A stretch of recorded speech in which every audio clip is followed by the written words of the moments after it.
미국 연준이 코로나를 핑계로 미국 경기 하강을 막기 위해 막대한 양적 완화를 시행하고 있다. 달러가 은행을 통해서 시중에 풀리고 있는데 시장은 인플레이션을 걱정하는 것이 아닌 디플레이션을 아직도 걱정하고 있다.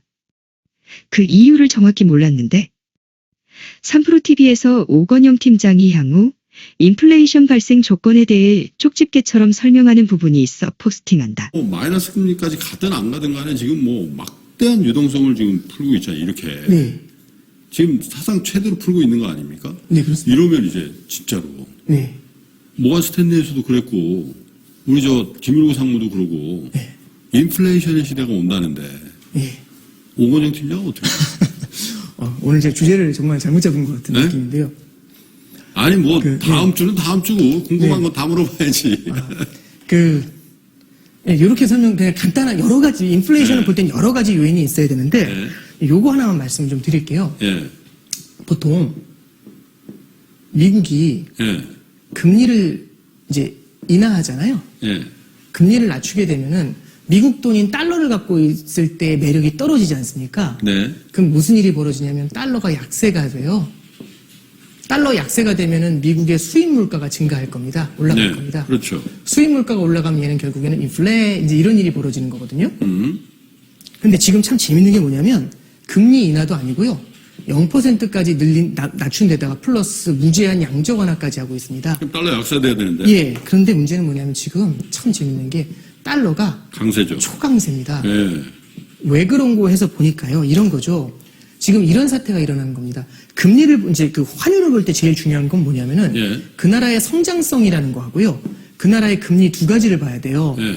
지금 미국의 금리는 굉장히 많이 낮아졌는데 그 나라의 성장성이 굉장히 높은 게 무슨 소리냐 지금 미국 성장 안 되는데 상대적인 성장성입니다. 왜냐하면 환율은 상대적인 거잖아요. 다른 통화하고의 비교인 거잖아요. 네. 그럼 어떤 일이 벌어지는 거냐면 미국의 상대적인 성장성이 경기 부양을 할 수 있는 미국하고 경기 부양을 할 수 없는 다른 나라들하고 비교가 안 되는 겁니다. 예. 그러니까 돈을 풀어가지고 경기 부양을 하니까 상대적으로 성장성이 올라오는 거잖아요. 다른 나라보다는. 예. 그러니까 오히려 미국은 요만큼 떨어지는데 다른 나라는 이만큼 떨어지게 되면 달러가 강세로 가는 거거든요. 네. 성장성이 작년 대비 훼손되더라도. 예. 그래서 이제 환율이 참 어려운 건데 상대적인 성장성이 미국이 상당히 높은 편이에요. 다른 나라가 다 아작이 나고 있다는 얘기죠.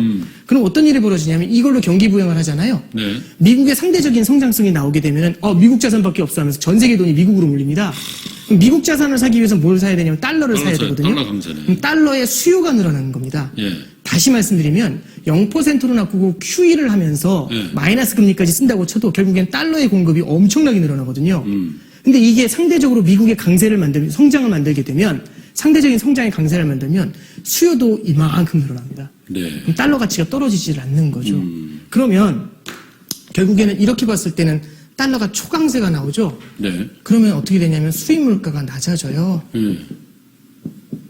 그러면 물가가 안 올라요. 예. 이게 문제가 되는 겁니다.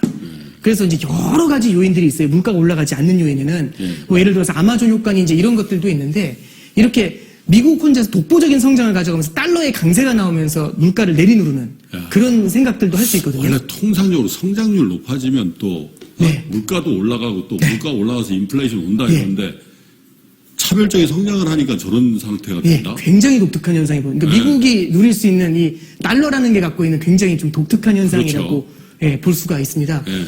그런데 이제 어떤 걸 좀 말씀드리고 싶냐면 금리 사이드에서는 철제 딱 보면은요. 연초만 해도 연초가 아니라 작년 말만 해도요. 독일 금리가 마이너스 한 0.7% 정도 됐거든요. 10년짜리 그렇죠. 국채 금리가. 예. 근데 미국 국채 금리가 2%가 넘었어요. 거의 3% 가까이 갔습니다. 네. 근데 지금 미국 국채 금리가 확 내려왔거든요. 네. 독일 국채 금리는 그때보다 좀 올랐어요. 지금 0.5% 정도 됩니다. 맞습니다. 마이너스 0.5. 네. 근데 미국 국채 금리는 지금 얼마까지 내려왔냐? 0.6까지 내려왔습니다. 거의 이 갭이 붙었네요. 확 붙었죠. 예. 네. 일본 국채 금리는 마이너스 0.1% 정도 됐거든요. 예. 지금 마이너스 0.01 정도 됐어요. 오히려 좀 올랐어요. 미국 국채 금리는 지금 0.6이 됐습니다. 네. 그럼 이 둘도 붙었죠. 예. 그럼 금리 차가 미국이 금리를 많이 주고 유럽이 금리를 덜 주면 유로를 팔고 달러를 사서 달러 강세를 만들어내거든요. 예. 근데 지금은 금리 차가 확 줄어드니까 그만큼의 달러의 매력이 없다라는 겁니다. 예전만큼의. 예. 그럼 어떤 일이 벌어지냐면 적어도 금리 사이드에서 달러의 매력은 굉장히 빠르게 하락하고 있는 겁니다. 예. 그럼 뭐가 아직도 달러의 초강세를 버티는데 얘죠? 그러면 상대적 성장성. 예, 만약에 이제 가정을 해서 만약 상대적 성장성이라든지 상대적인 매력이 만약 미국의 상대적인 매력이 만약 떨어지게 된다라고 떨어진다. 가정을 하면 예. 달러 약세가 빠르게 나올 수가 있거든요. 음. 왜냐하면 얘가 이미 금리 쪽에서 이미 돌아섰기 때문에 그러면 달러가 약세로 돌게 되면은 수입 물가가 뛰겠죠. 예. 그래서 인플레이션이 오는 겁니다. 그래서 많은 분들이 이제 우리는 뭐 지난 20년 동안 인플레이션을 경험해 본 적이 아니거든요. 언제 인플레이션을 경험해 보셨냐면 2005년에서 7년이 있었어요. 이때가 굉장한 달러 약세기였습니다. 예. 이때 유가 뛰고 물가 뛰면서 난리가 났었어요. 물론 옛날처럼 그렇게 물가가 엄청나게 오르진 않았지만 이때 물가 오르면서 페드가 기준금리를 1%에서 5.25까지 올려요. 그리고 두 번째는 언제 있었냐면 2010년에서 11년이었거든요.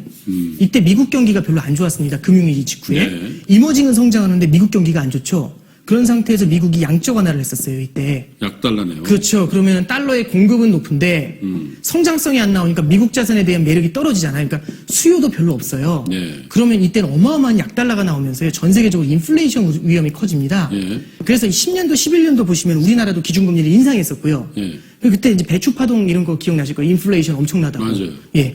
우리나라 그 국채금리도 금융위기 이후에 처음으로 5%까지 올라간 적이 있습니다. 예. 그러니까 우리가 이제 생각할 때 실제로 이제 인플레이션을 바라볼 때 굉장히 여러 가지 시각들이 있습니다. 예. 근데 이제 뭐 저 같은 사람들이 이제 바라볼 때는 금리 사이드에서 바라보는 부분도 있고 이렇게 통화 가치 사이드에서 바라보는 예, 그런 관점도 있다라는 걸 좀 생각을 좀 해보실 필요가 있지 않나 네, 그렇게 말씀드립니다. 네.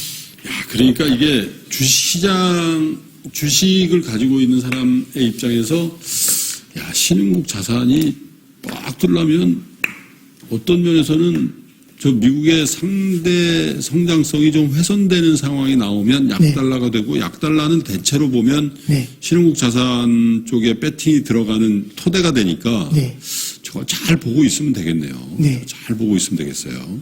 그래서 이제 물론 이게 금년간에 나타난다 이렇게 말씀드리는 시기라는 거는 사실 아무도 모르거든요. 아, 근데 네. 또 제가 이렇게 쭉 보면은, 야, 저게 저런 시나리오 될 것 같은데, 그러면 뭐 성경에도 있잖아요. 도적처럼 온다니까. 갑자기 와가지고 뭐, 언제 조금이라 그랬니? 네.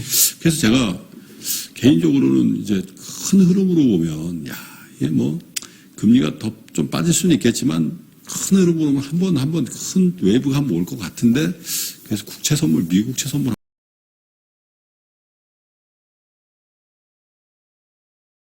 연준이 제로금리를 지나 마이너스 금리로 들어섰다가 인플레이션 조건이 만족된다면 향후 오랫동안 인플레이션 시대로 들어설 것이다. 그럼 인플레이션 시대에는 어떤 것을 투자해야 하는가? 먼저 생각나는 것은 금과 은, 그리고 국채숏을 치는 것이다. 국채숏을 대신해 국내 ETF로 투자 가능한 종목이 어떤 것이 있는지 살펴보았다.